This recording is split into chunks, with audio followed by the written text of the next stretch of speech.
Monsieur, vous n'êtes pas sans savoir que depuis le 16 janvier, on a augmenté les prix de consommation. Vous êtes l'association des consommateurs togolais. Quelles sont les dispositions que vous avez prises envers l'État togolais?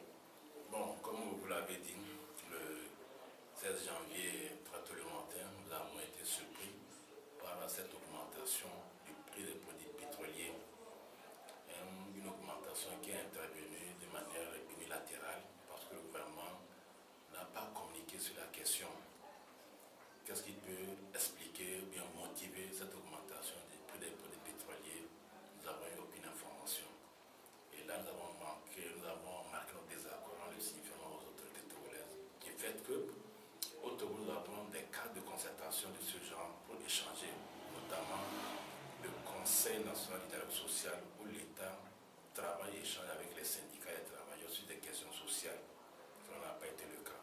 Il y a la Commission nationale sur la vie chère, qui est aussi en tout cas qui regroupe les associations, les droits de l'homme, les consommateurs, les opérateurs économiques, le patronat, les syndicalistes, les retraités.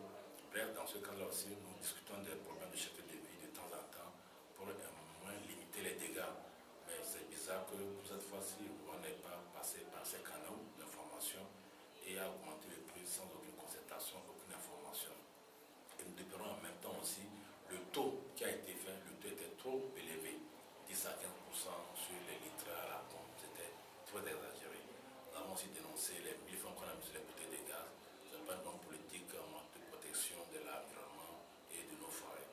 Donc bref, nous n'étions pas d'accord, nous l'avons signifié. Et vous allez me demander qu'est-ce qu'on veut faire. Nous sommes déjà en train de penser à la question parce que seuls nous ne pouvons pas faire ce travail de mobilisation. Et on est en concertant avec d'autres syndicats, d'autres associations de la place pour que dans les prochains jours, nous puissions interpeller le gouvernement sur sa décision. Il faut qu'il la reporte et comme il avait promis aussi des mesures d'accompagnement, on veut quelque chose de concret. Ça n'a pas été le cas jusqu'à présent.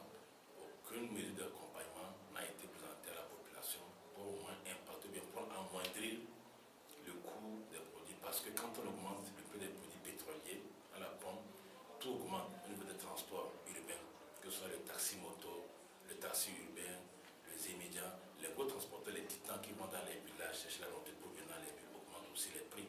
Et cela se reflète sur le prix de revient, du maïs, du haricot, de l'huile, du sucre, de tout ce que nous devons manger. Donc bref, nous allons assister dans les prochains jours à une augmentation des prix des produits.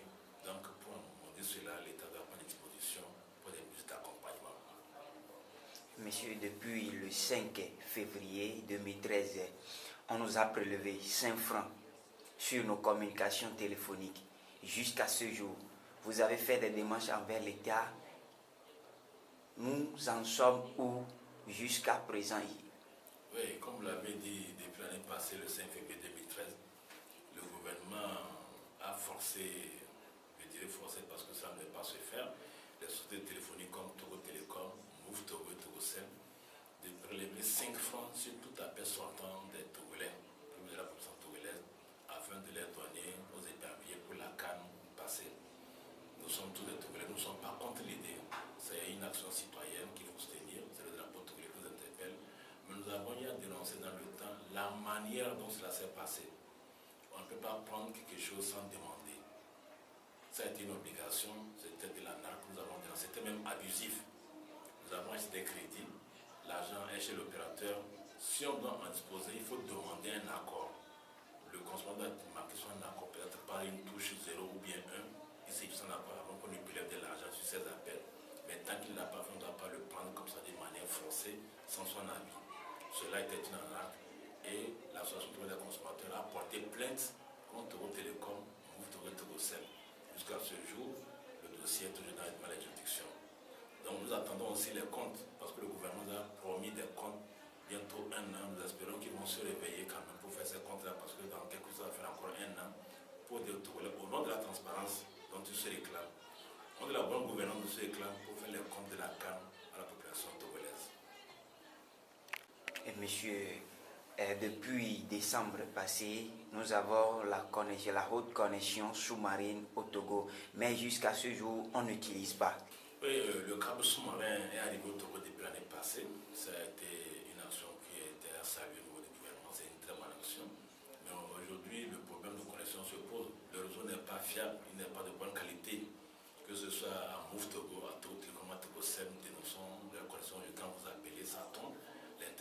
c'est très lent, la connexion est très lente au niveau de ces trois opérateurs, parce que jusqu'à ce jour, le Cap Soin n'est pas utilisé à 100% pour l'optimiser.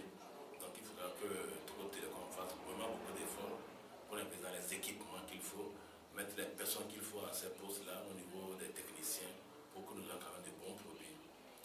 On ne peut pas prendre l'argent public pour faire de tels investissements et ne pas en bénéficier.